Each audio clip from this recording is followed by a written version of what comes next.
جناب اسپیکر، اب میں ایک بہت امپورٹنٹ موضوع کی طرف آتا ہوں جو ہے ایف بی آر کا نیا ٹیکس آپریٹنگ ماڈل۔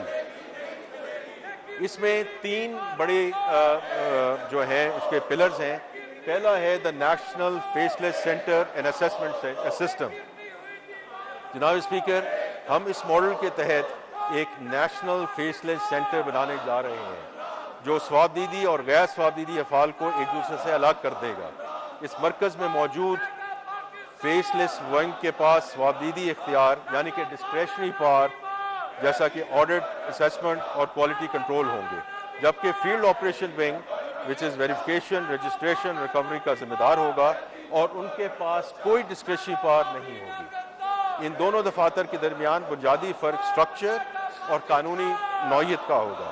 یہ فرق انتظامی امور یا عارضی اقدامات سے ختم نہیں کیا جا سکے گا۔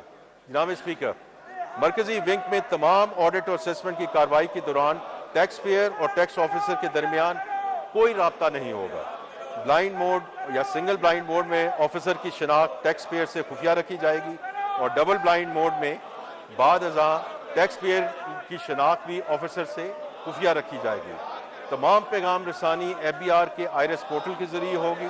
ٹیکس پیئر اور ٹیکس آفیسر کے درمیان کسی قسم کا رابطہ نہیں ہوگا، اور اس کی ایک اور خوبی یہ ہے کہ آفیسر خود کوئی کیس منتخب نہیں کر سکے گا یا کر سکے گی۔ خود کار طریقہ کار کے تحت سسٹم رسک اسکور کی بنیاد پر کوئی کیس آفیسر کو تجویز کرے گا یعنی کہ اسے اسائن کرے گا۔ آڈٹ صرف ڈیٹا کی بنیاد پر ہوگا۔ اس طرح کا فیس لیس نظام پچھلے 1.5 سال سے ایف بی آر کے کسٹم ونگ میں آزمایا جا چکا ہے، جس کے نتیجے میں نہ صرف امپورٹرز کو سہولت مزید ہوئی ہے بلکہ کسٹم حکام سے منسوب کرپشن میں بھی نمایاں کمی آئی ہے۔ میں امید کرتا ہوں کہ انکم ٹیکس اور سیلز ٹیکس میں بھی اس اقدام سے کرپشن میں خاطر خواہ کمی ہوگی۔ جناب اسپیکر، سب سے اہم تبدیلی صرف پہچان خفیہ رکھنا نہیں بلکہ طریقہ کار میں بھی اختیارات کو الگ کرنا ہے۔ سسٹم کیس خود منتخب کرے گا، ایک علیحدہ آڈٹ یونٹ اس کا معائنہ کرے گا۔ کوالٹی کنٹرول یونٹ جو آڈیٹر سے بالکل الگ ہوگا ہر آرڈر کے ایشو ہونے سے پہلے اس کا معائنہ کرے گا۔ ٹیکس ڈیمانڈ بالکل مختلف اسیسمنٹ فنکشن کی ذمہ داری ہوگی۔ ریکوری کے معاملات ایک اور حصہ دیکھے گا۔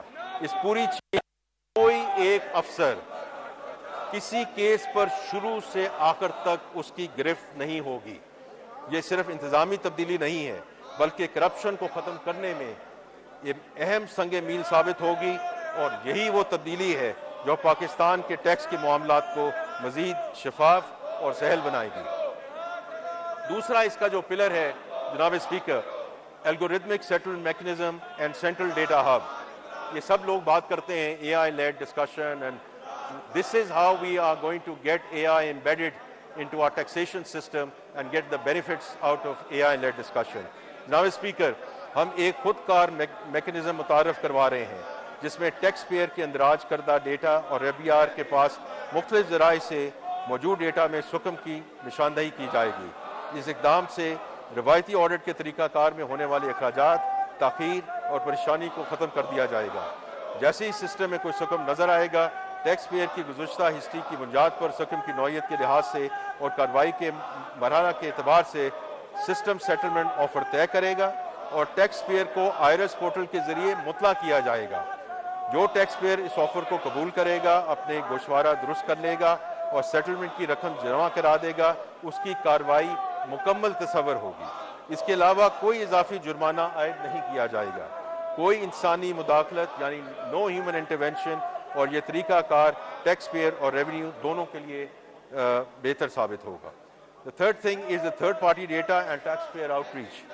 اس کے ساتھ تھرڈ پارٹیز اور ایف بی آر کے سینٹرل ڈیٹا کے ساتھ ٹرانزیکشن کا ڈیٹا شیئر کرتی رہیں گی۔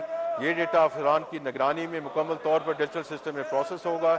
جائیداد کی رجسٹری کا ڈیٹا، گاڑیوں کے رجسٹریشن کا data, bank data, utility record کو یکجا کر کے ٹیکس پیئرز رسک پروفائل تیار کرنے کا آغاز ہو چکا ہے۔ اس کا مطلب یہ ہے کہ ایف بی آر کو یہ اندازہ لگانے کی ضرورت نہیں ہے کہ کون اپنا گوشوارہ درست جمع نہیں کرا رہا ہے۔ اسے کسی خفیہ معلومات یا شکایت یا موقع پر معائنہ کرنے کی بھی ضرورت نہیں ہے۔ اسے صرف یہ دیکھنا ہے کہ کیا ڈکلیئر کیا گیا ہے اور ڈیٹا میں کیا ظاہر ہو رہا ہے۔ اس وقت بہت سی صنعتی شعبوں میں real time production monitoring program فعال ہے اور اس کے اچھے نتائج سامنے آ رہے ہیں۔ ہر اس شعبے کو پروڈکشن مانیٹرنگ کے تحت لایا گیا ہے جس کی ریونیو پوٹینشیل کو صحیح طور پر جانچا جا سکتا ہے اور جس کی غلط بیانی کی نشاندہی کرنا اور اسے ٹھیک کرنا ممکن ہو۔ ڈیجیٹل انوائسنگ نیٹ ورک پہ بھی پوری سپلائی چین میں ایسی شفافیت کا باعث بن رہا ہے جو اس سے پہلے ٹیکس سسٹم میں نہیں دیکھی گئی تھی۔ آئندہ سال میں ان دونوں پروگراموں کا دائرہ کار مزید شعبوں تک وسیع کیا جائے گا۔ یہ اقدامات بنیادی اہمیت کے حامل اور کارآمد ہیں جن پر پائیدار اضافے کا انحصار ہے۔